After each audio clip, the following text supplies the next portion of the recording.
What's up, folks? It's a weird word, folks. Folks? It's spelled folks, but I think it's pronounced folks, like F-O-K-E-S. Whatever. Welcome back to the Mental Toughness blog with Dorris. We're not here to talk about the pronunciation of the word folks. We're here today to talk about creating a specific state. You know, so many of these video blog posts are about, well, so much of mental toughness training is about manipulating your psychological state in order to increase or maximize the likelihood of having, being, or doing, or getting what you want, right? Increasing the likelihood of excellence. Well, so the state du jour is knowing. Synonymous with certainty or doubtlessness, the knowing state. And what's really interesting about the knowing state, well, there's a few things. One is that's actually an option for us, is to choose knowing, even though we live in an uncertain world, right? In a world that is absolutely characterized by uncertainty, but yet we still are capable of choosing knowing in the midst of that, which is totally amazing and cool and handy. And the other interesting fact about it is that when I'm in the knowing state, obviously there can be no entertaining of the possibility of failure, right? So I'm maximizing the likelihood of showing up in a way that maximizes the likelihood of it being badass. So, as in all states, as is the case with every single possible human psychological state that you could ever experience, every emotion, you have access to it right now, and that is always true in every moment of your life. You just need to think your way into it. That's how we create our states, with our thoughts. Every state you've ever experienced is the product of the way that you're thinking in that moment. That is always true. That cannot ever not be true. Right? And the beauty of that, of course, is that you control your thoughts. If you will exercise that ability, then you can become an emotional master, right? And we've done several blogs on emotional mastery and becoming thought warriors, but specifically with the state of knowing, right? Knowingness. And another interesting thing about it is that we're almost always in the knowing state. It's just we don't notice it because we're doing stuff that we don't really care about, like you know, dialing a phone number, walking up a flight of stairs, or you know, pulling a can of soup off the shelves at a store. You know, brushing your teeth, buttoning your shirt. I mean, most of the stuff that we do throughout the day, we do it in a purely doubtless state, but we don't, it's not a big deal, the stuff that we're doing. We're shaving, right? Taking a razor blade to your jugular vein.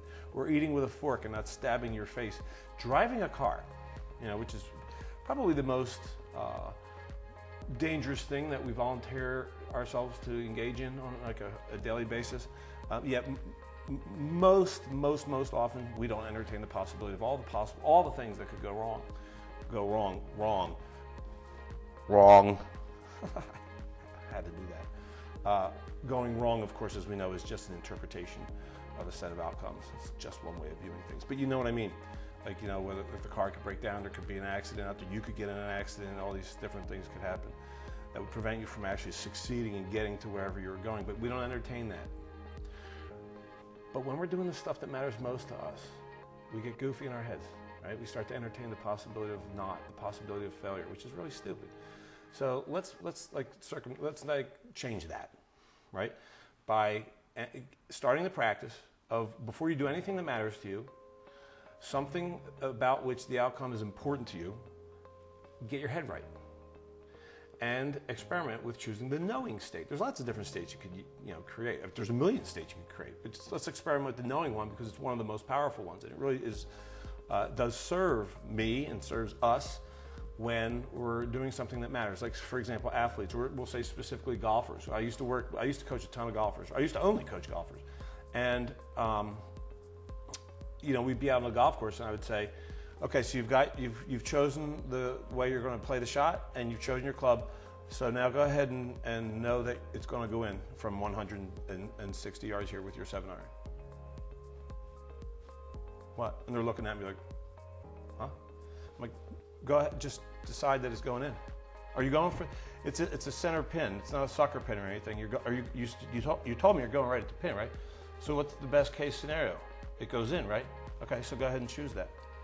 I'm like, what are you even saying to me? Like, and the confusion comes from the fact that we haven't been taught that that's even an available option to us. Like that's weird, because the probability of it occurring is so minimal that it's not possible for you to choose to know that it's going in anyway.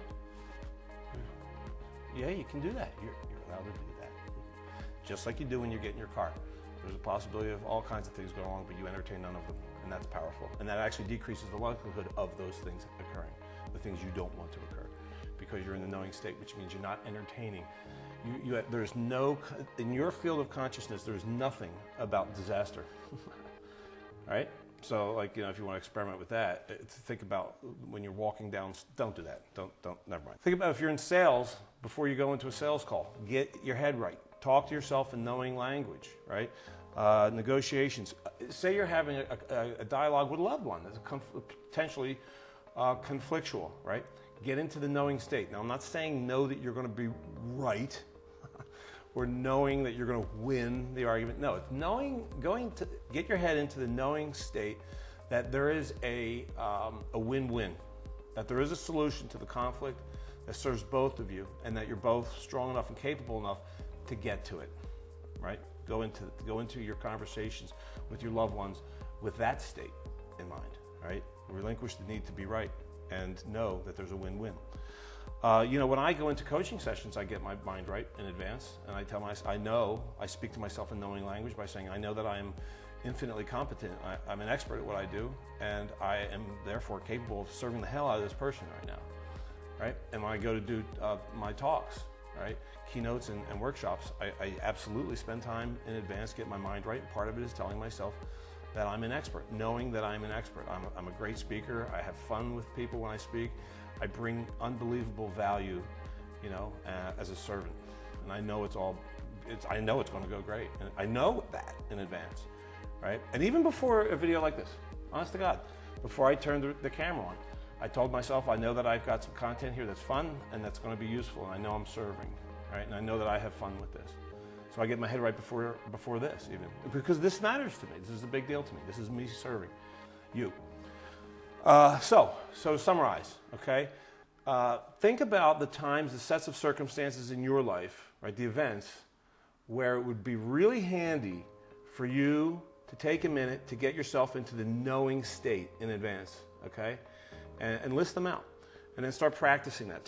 So then the second, of course, step is then before those events, talk to yourself. Get your head right. Talk to yourself in knowing language, right? So I guess the bottom line of this is really simple, which is even though you know you can't know, you know you can choose knowing, Create miracles.